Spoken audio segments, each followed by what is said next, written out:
Um, as y'all know, I grew up in Panama City, uh,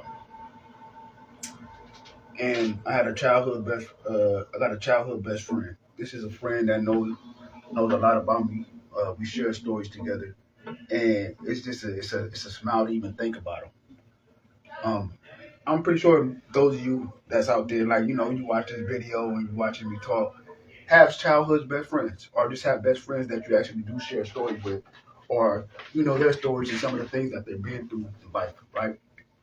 Um, so my best friend, right? Uh, he's a very kind-hearted person. He was raised by his auntie, actually, and growing up, we was really tight together.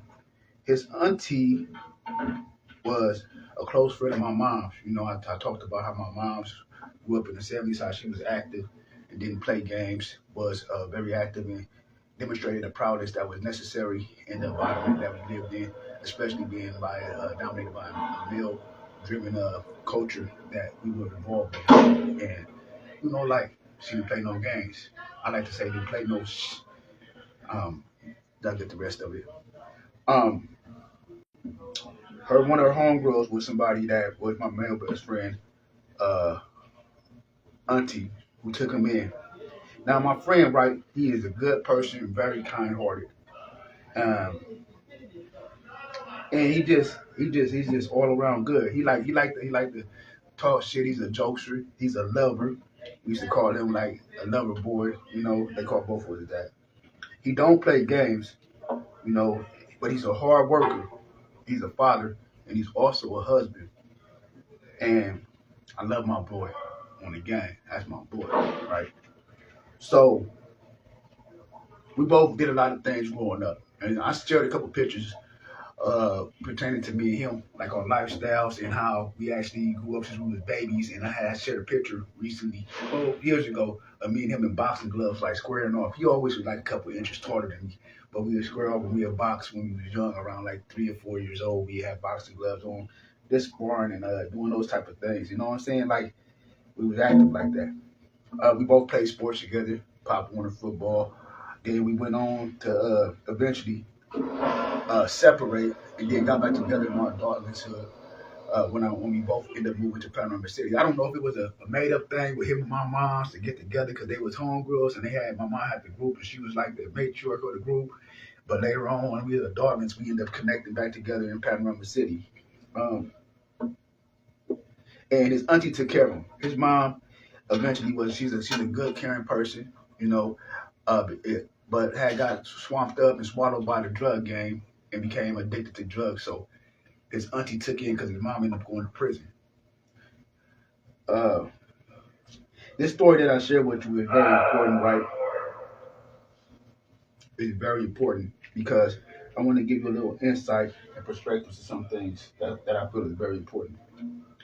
So when we connected in adulthood in Panorama City, um, it was it was a good ass thing. It was a good feeling because it's my boy. Um, he supported me. He had my back. That's my dog. They used to call it double. Double trouble, double lovers, whatever. You know what I'm saying? They had that joke, and that's how they connected me and my boy.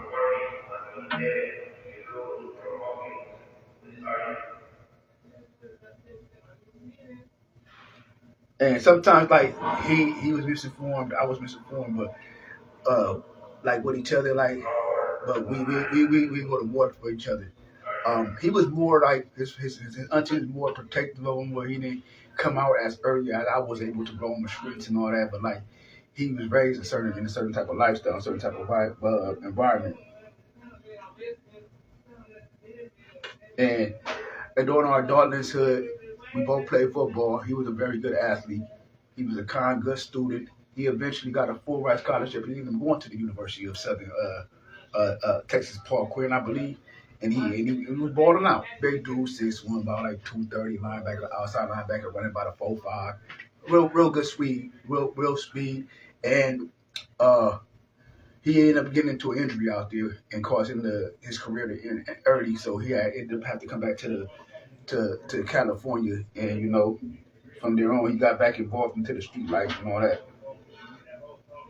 our lifestyles early on uh, was driven in the same way, but he had his father involved in his life, so his father made a detrimental impact in his life. He'd go visit him. Sometimes he'd go out of state. His auntie would send him out there, and then he'd come back, and you know, we'll be reunited and all that. He was the type of person that'd be on me. Like if I got something wrong, or if I did something that wasn't right, like he'd correct me and say some real shit. Even though sometimes all of his information wasn't correct, I have to correct him, but he will get on me for certain things.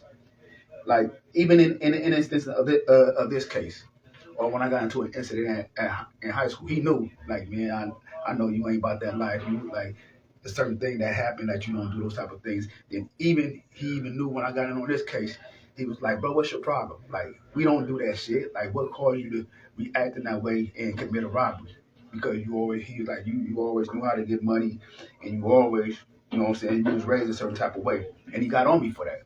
And we had a nice talk in detail about what happened, and then like a best friend, he listened. He lived that experience with me, and like, bro, we just need you out of jail.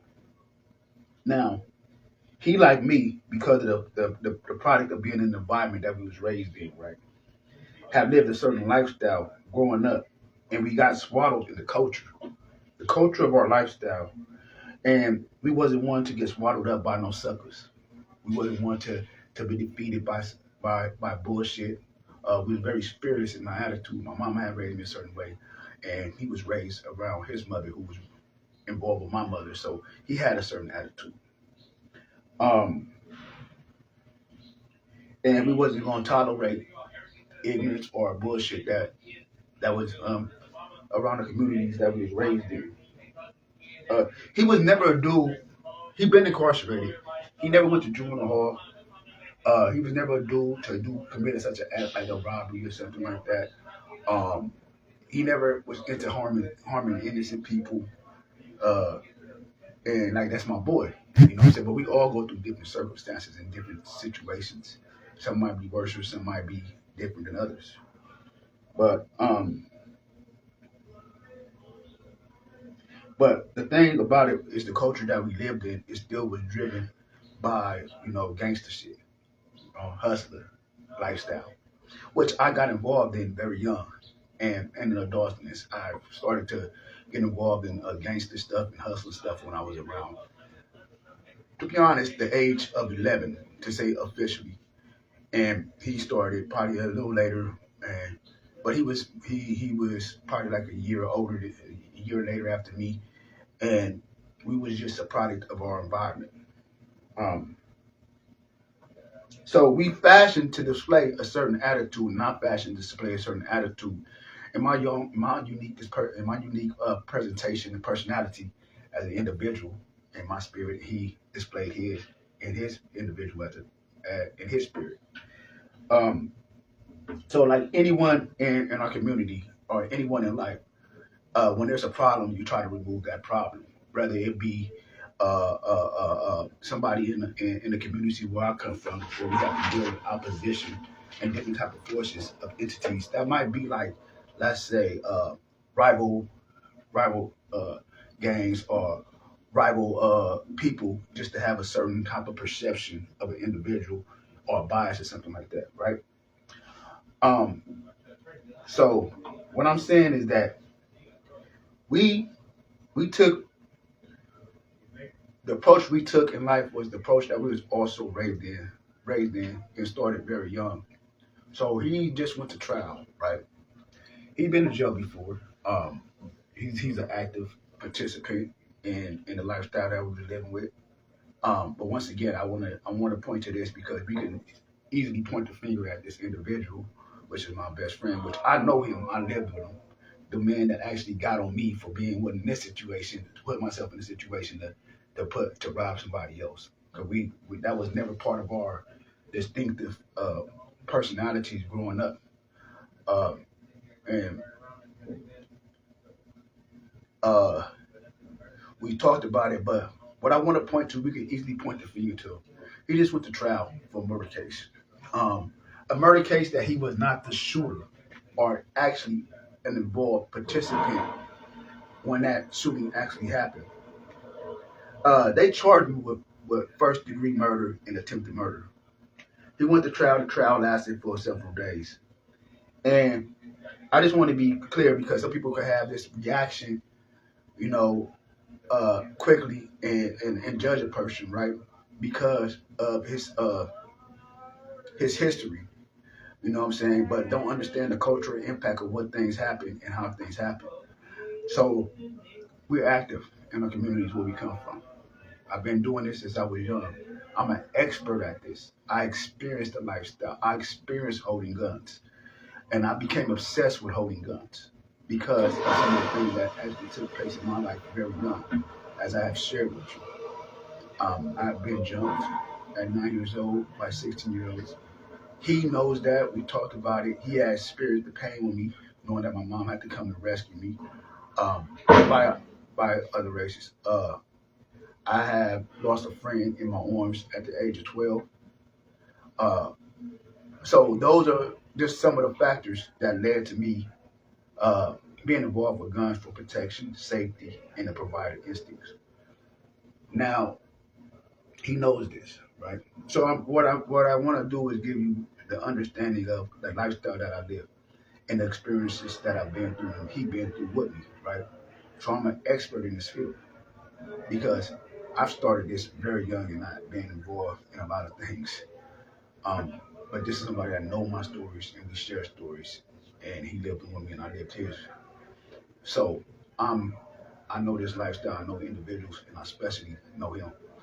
So he goes to trial. So now he's in trial, right? And because he's older, the other individuals get involved. I guess, I don't know, they take a plea deal. They murder somebody and they use his vehicle. Okay?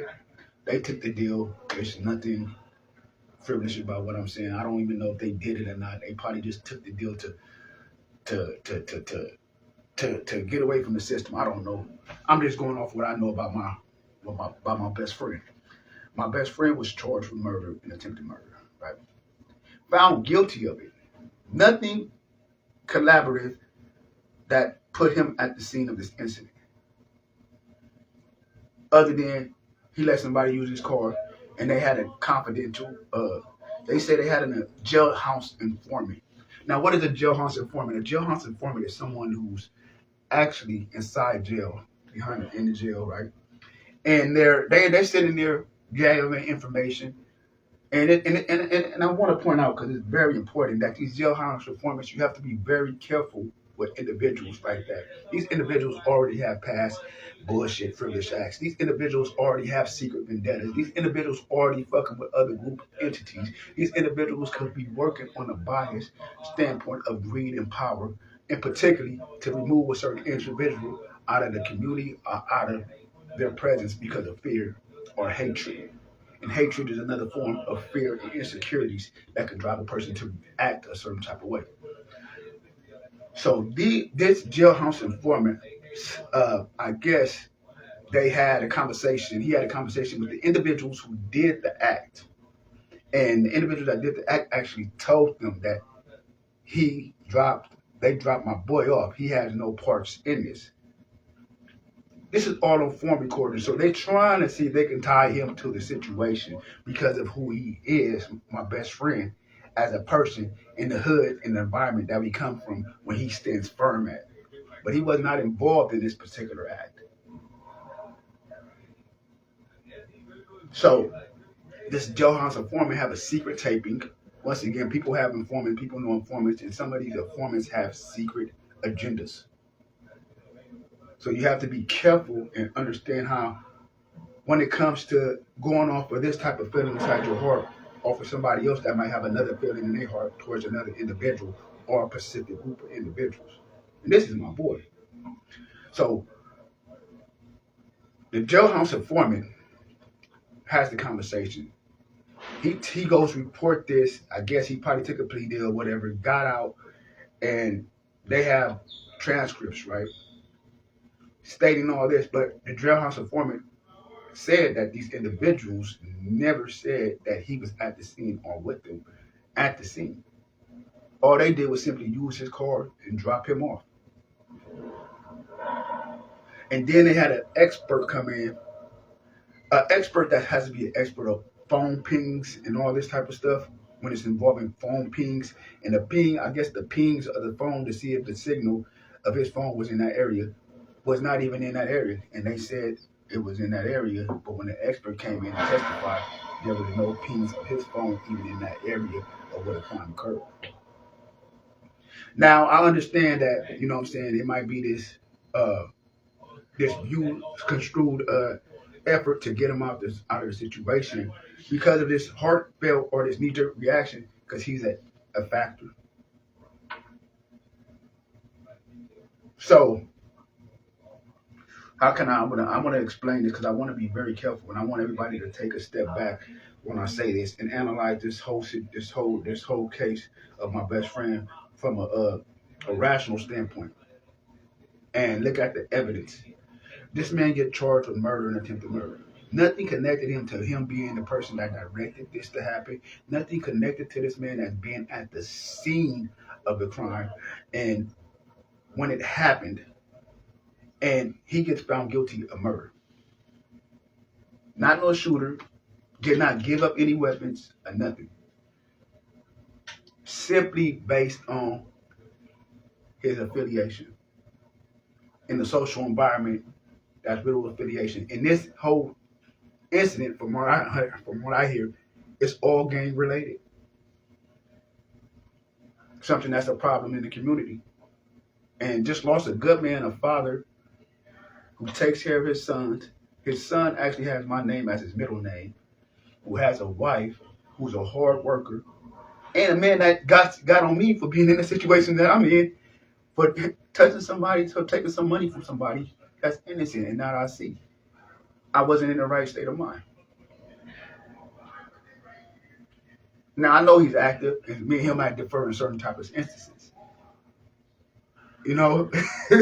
But I'm just giving you the characteristics of this individual, but also put in the context of our community. Now I can see there's a good thing. There's a new law, like in certain states, that if you're not the shooter and you got action at giving your case, be sentenced and going home earlier, right? And this dude is a good dude. But I understand there's also gray areas in that law to where it doesn't permit this anybody because if you're like the shot caller or the one that's doing the puppeting and all that stuff behind the doors, it actually directly connected to something, then they want to like basically say that you were part of the crime yourself because you were there. It's like you got 5 individuals going to a party, you know what I'm saying? And all these individuals are on the same boat, and one of them ends up having a gun, but they're all active and they all fighting, and somebody yell out something, pull it, and he shoots. They're just responsible as that individual that shoots the gun. If you get involved and you call the shot, so I could understand it from that part of point of view. But I couldn't understand it. But excuse me, the connection is messing up. But what I want to say is I can get that part, but the aspect of if you have a person that actually at the party has nothing or no idea that's going on, not involving no fight, no altercation with the individual, leaves, don't have leaves, and then a shooting happens. I don't know how you can find a person responsible for murder, and he was not a participant or involved in that act. So my best friend just got found guilty, and it's very hurtful.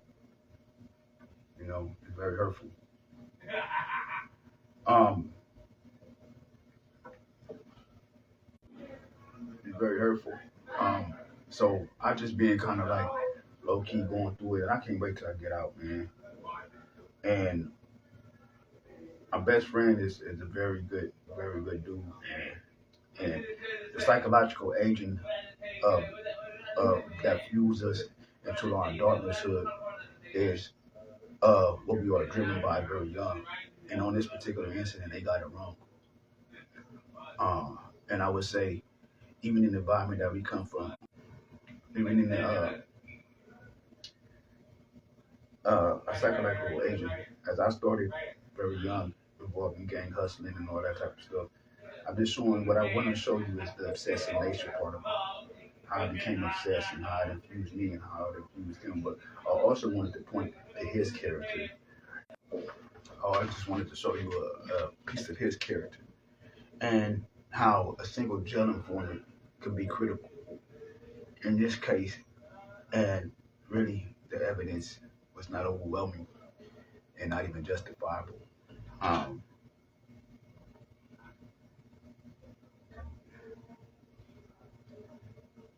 it's sad. This is a good dude, and I want to be clear, right, that I'm not justifying his actions as what we come from in the community, not race. But this is a hard man, hardworking, good man, and we may differ in some of the ways that we think since our maturity process and the psychological aging of how my spirit and God deals with me and how He reacts to His. Um, but I will say on this one, they got it wrong. Um, I just wanted to share that because you know how best friends is. When you got real friends, it's hard to come by. People that you can share stories with is not actually really your friend. They're your friends, but they don't live what you or your